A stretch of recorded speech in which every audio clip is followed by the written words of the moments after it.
मालदीव के राष्ट्रपति मोहम्मद मुइज़्ज़ू भारत को आंखें तरेर रहे हैं। उनके मंत्रियों की बदजुबानी दोनों देशों के रिश्तों पर भारी पड़ रही है। मुइज़्ज़ू की चीन के प्रति वफादारी भारत मालदीव के रिश्ते को पटरी से उतारने पर तुली है। भारत की दरियादिली और दोस्ताना रिश्ते को मुइज़्ज़ू ने बेहद हल्के रूप से लिया है। आप यह जानकर हैरान होंगे कि ब्रिटेन से जब मालदीव आज़ाद हुआ तो भारत उसे मान्यता देने वाला पहला देश था। इसके बाद से ही भारत ने मालदीव की मदद कर लगातार उसे स्थिर करने की कोशिश की है। इंफ्रास्ट्रक्चर हो, शिक्षा, स्वास्थ्य या फिर रक्षा, हर मोर्चे पर भारत ने उसकी मदद की है। साल 1988 में मालदीव में गहराए तख्ता पलट के एक ऐसे ही संकट के बारे में हम यहाँ बात करेंगे। विद्रोही राजधानी माले में दाखिल हो चुके थे।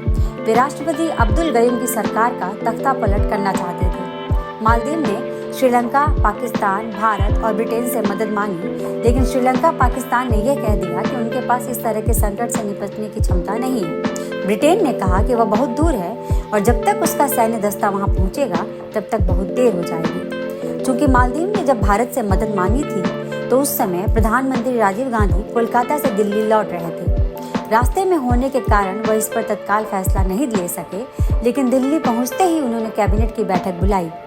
कैबिनेट ने सेना मालदीव भेजने की मंजूरी दे दी। इसे ऑपरेशन कैक्टस नाम दिया गया। इस गोपनीय ऑपरेशन के तहत आगरा से 6 पैरा SF के जवान 2 विमानों से मालदीव रवाना हुए। भारतीय सेना के जवानों ने बहादुरी के साथ लड़ते हुए मालदीव को विद्रोहियों से मुक्त कराया और राष्ट्रपति गयूम को बचाया।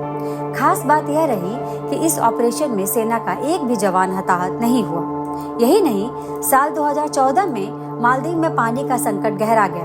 आग लगने की वजह से देश का सबसे बड़ा वाटर ट्रीटमेंट प्लांट का जनरेटर खराब हो गया। इससे मालदीव के करीब 1.5 लाख लोगों के पास पीने के लिए पानी नहीं बचा। मालदीव ने भारत से मदद मांगी। तत्कालीन विदेश मंत्री सुषमा स्वराज तुरंत हरकत में आ गई। वायुसेना ने तत्काल अपने 5 विमानों से पानी भेजा। इसके अलावा INS सुकन्या और INS विवेक को भी रवाना किया गया। ये दोनों युद्धपोत तब तक अपने ऊपर लगे वाटर प्यूरिफायर से माले में पानी साफ करते रहे जब तक कि वहां का वाटर ट्रीटमेंट प्लांट काम नहीं करने लगा। बात यह है कि आर्थिक संकट हो या कोरोना का प्रकोप, भारत बिना किसी भेदभाव के उसकी मदद करता आया है। भारत के इस सहयोग को वहां के विपक्षी नेता समझते और महसूस करते हैं, लेकिन राष्ट्रपति मुइज़्ज़ू इन सब चीज़ों से बेखबर हैं और वह चीन के धुन पर थिरक रहे हैं। मालदीव की अपनी ही समस्याएं बहुत ज़्यादा हैं। पहले उसे इन चुनौतियों की तरफ ध्यान देना चाहिए।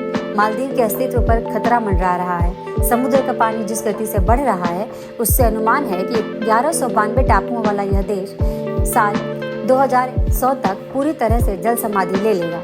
यह वीडियो अगर पसंद आया हो तो इसे शेयर, लाइक और हमारे चैनल को सब्सक्राइब जरूर करें।